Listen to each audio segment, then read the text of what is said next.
ஸ்ரீ குருப்யோ நமஹ. பெரியவாச்சரணம். ஹரஹர சங்கர, ஜெய ஜெய சங்கர. எல்லாருக்கும் Janmashtami wishes, Gokulashtami wishes. குட்டி கிருஷ்ணனை வரவேற்கிறதுக்கு எல்லாரும் சீடை முறுக்கு எல்லாம் பண்ணி ரெடி பண்ணிட்டு இருக்கோம். இன்றைக்கி எடுத்துன்னு இருக்கிற டாபிக் குருவாயூரப்பன் மகிமை. இதை நம்ம ஆல்ரெடி டே 6, 11 and 6, 12 குருவாயூரப்பன் மகிமையை பற்றி பார்த்துருக்கோம். எத்தனை பேசினா என்ன, பேசிகிட்டே இருக்கலாம் இல்லையா குருவாயூரப்பனை பற்றி. என்னென்னா, கிருஷ்ணாவதாரம் ஒரு பூர்ண அவதாரம்னு சொல்லுவாள். நம்ம இது தெய்வத்தின் குரல்லையும் டிஸ்கஸ் பண்ணியிருக்கோம். குறையொன்றும் இல்லாத கோவிந்தா. இந்த ராமாவதாரத்தில் குறைகள் இருந்தது எல்லாத்தையும் நிவர்த்தி பண்ணிட்டு ஒரு பூரண அவதாரமாக கிருஷ்ணாவதாரம் இருக்குது அப்படிங்கிறது தான். என்னென்னா, இன்னொரு என்ன முக்கியமான ஒரு பாயிண்ட் என்னென்னா, இந்த ராமாவதாரத்தில் சிரஞ்சீவியாக இருக்கக்கூடிய ஆஞ்சநேயருக்கு ஒரு ஆஞ்சநேயரை பிரீத்தி பண்ணணும்னு நினச்சாராம் பகவான். இப்போது ஒருத்தருக்கு பிரீத்தி பண்ணணும் அப்படின்னா அவளுடைய அம்மா அப்பாவை ஒரு ஒரு மதிப்பு பாராட்டுதல், ஒரு ஒரு குட் பொசிஷனில் அவள் அம்மா அப்பாவுக்கு மரியாதை பண்ணுறது, அது ஒரு விதமாக அந்த குழந்தைய பிரீத்தி பண்ணுறதுன்னு சொல்லுவாள். ஸோ அந்த ஆஞ்சநேயரை பிரீத்தி பண்ணணும் அப்படின்னா ஆஞ்சநேயருடைய அம்மா அப்பாவை பிரீத்தி பண்ணணும்னு பகவான் நினச்சாராம். அதனால் என்ன பண்ணுறானா பகவான், ஒரு கௌரவம் கொடுக்கறதுக்காக இப்படி ஒரு மார்பை திறந்து காமிச்சா ராமரை தவிர வேறு யாரும் இல்லைன்னு சொல்லி இன்றைக்கும் எங்கெல்லாம் ராமநாமம் ஒலிக்கிறதோ அங்கெல்லாம் ஆஞ்சநேயருடைய சஞ்சாரம் இருக்குங்கிறது நம்ம எல்லாருக்கும் ஒரு தெரிஞ்ச விஷயம். அப்படிப்பட்ட ஒரு ஆஞ்சநேயருக்கு அவள் அம்மா அப்பாவுக்கு கௌரவம் பண்ணணும்னு சொல்லிட்டுன்னு என்ன பண்ணுறாராம் பகவான், அஞ்சனாத்ரின்னு சொல்லக்கூடிய திருப்பதியில் திருமலை அப்பனாக, ஸோ ஆஞ்சநேயருடைய அம்மாவுக்கு அஞ்சனா தேவிக்கு ஒரு மதிப்பு கொடுக்கணுங்கிறதுக்காக அஞ்சனாத்ரின்னு சொல்லக்கூடிய திருப்பதியில் வெங்கடேசனாக திருமலை அப்பனாக காட்சி கொடுக்கிறார். எழுந்தருளி நம்மளுக்கு எல்லாம் அருள் பாவிக்கிறார். சரி, ஆஞ்சநேயரோட அப்பாவான வாயு பகவானுக்கு கௌரவம் பண்ணுறதுக்காக தான் குருவாயூர் அப்பனாக 2 அப்பனாக காட்சி கொடுக்கிறார் அப்படிங்கிறது ஒரு பெரிய ஒரு கௌரவமான ஒரு விஷயமா இருக்குது. நம்ம ஆல்ரெடி பார்த்தோம். நான் ஆல்ரெடி சொன்ன டே 6, 11 and 6, 12 குருவாயூரப்பன் மகிமையாக இன்ட்ரொடக்ஷனில் சொல்கிறேன் போச்சு. பிரகஸ்பதியாக இருக்கக்கூடிய குருவும் வாயு பகவானும் சேர்ந்து கிருஷ்ணருடைய குலதெய்வமாக இருக்கக்கூடிய ஆதிகேசவ பெருமாள்னு சொல்லக்கூடிய அந்த கிருஷ்ண விக்கிரகத்தை அதை அடிச்சுண்டு வர வைக்கிறா. அப்போது எதுக்குள்ள வம்சமே அழியிற நிலைமையில் அழிஞ்சாச்சு. அப்போ இந்த கிருஷ்ணர் இந்த ஐடியாவை கொடுத்து இந்த குருவும் வாயுவும் சேர்ந்து இந்த குருவாயூரப்பனுடைய காட்சி அளிக்கிறார் அப்படிங்கிறது தான் ஒரு இன்ட்ரொடக்ஷனாக இருக்குது. என்னென்னா, பகவான் விஷ்ணு பரிபாலனம் பண்ணுறார். 2 விதமான பரிபாலனம் பண்ணுறார்.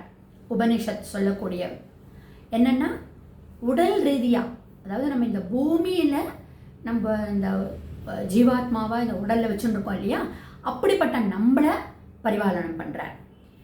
அப்புறமா மோட்சம் கிடச்சி நம்மளுடைய ஆத்மாவை பரிபாலனம் பண்ணுறார். பக்தி ஞானம் எல்லாம் கிடச்சி நம்மளுடைய ஆத்மாவுக்கு பரிபாலனம் பண்ணுறார்.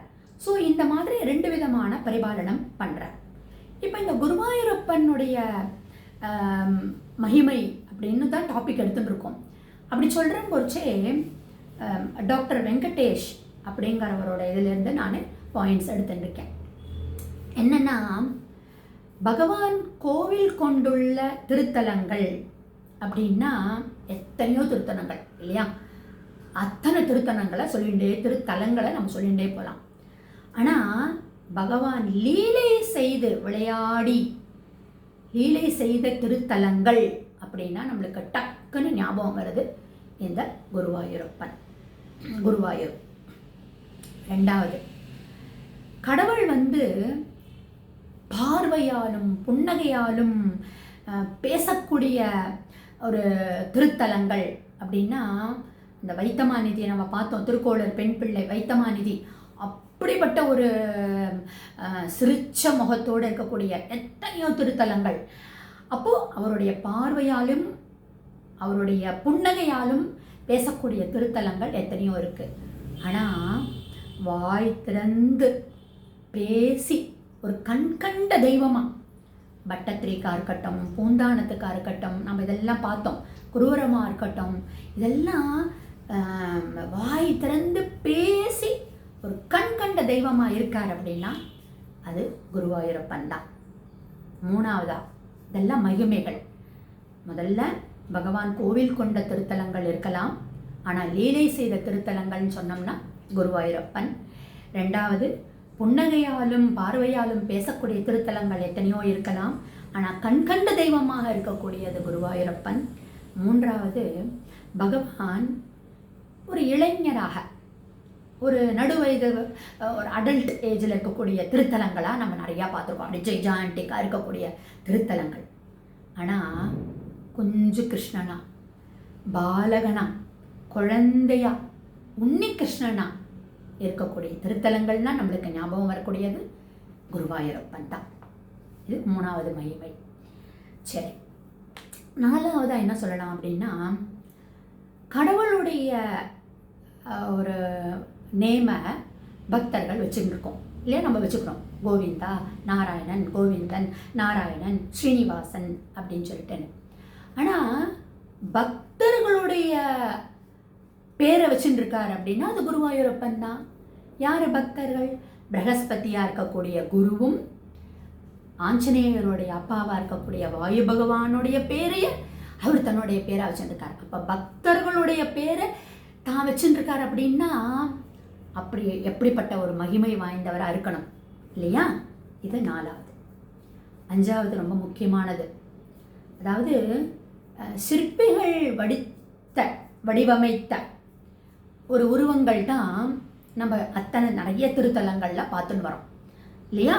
அது அப்படியே பேசக்கூடிய, சிரிக்கக்கூடிய, நம்ம இப்போ பார்த்தோம் ரெண்டாவது பாயிண்டாக, பார்வையாலும் புன்னையாலும் அப்படி சிற்பி கலைநயத்தோட வடிவமைத்த திருத்தலங்கள் தான். ஆனால் பகவானே அவனுடைய திருமேனிய வைகுண்டத்தில் வச்சு பண்ணினார் அப்படின்னா, ஏன்னா அது எதுக்குல வம்சம் அழிய போகிற டைமில் இந்த அளவுக்கு சைஸில் அவர் பண்ணி தன்னுடைய உருவத்தை தானே வடிவமைத்தார் அப்படின்னா அது குருவாயூர் தான். அடுத்தது ஆறாவதாக சொல்லக்கூடியது மகிமை, ரிஷிகள், மன்னர்கள், மகான்கள் இவெல்லாம் பூஜித்த திருத்தலங்கள் நம்ம நாட்டில் கொள்ளையாக இருக்குது. ஆனால் பெருமாளே தன்னை பூஜித்த திருத்தலம் அப்படின்னா அது குருவாயூர் தான். வாமன அவதாரத்திலையும் கிருஷ்ண அவதாரத்திலையும் நம்ம பார்த்தோம், கிருஷ்ணருடைய ஒரு குலதெய்வமாகவே இருக்கக்கூடிய, அப்போ கிருஷ்ணர் அவரை கண்டிப்பாக பூஜை பண்ணியிருப்பார் இல்லையா? அப்படிப்பட்ட பகவானே பூஜை பண்ணின ஒரு திருத்தலம் அப்படின்னா அது குருவாயூர் தான்.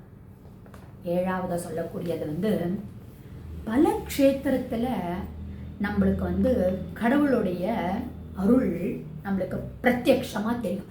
ஆஹா, இந்த கோவிலுக்குள்ளே நுழைஞ்சோம்னா ஒரு வைப்ரேஷன், அந்த கடவுளுடைய அருள் அப்படியே கொட்டி கடாட்சமாக நம்மளுக்கு கிடைக்கிறது அப்படின்னு நம்ம பல க்ஷேத்திரத்தை எக்ஸாம்பிளாக சொல்லலாம்.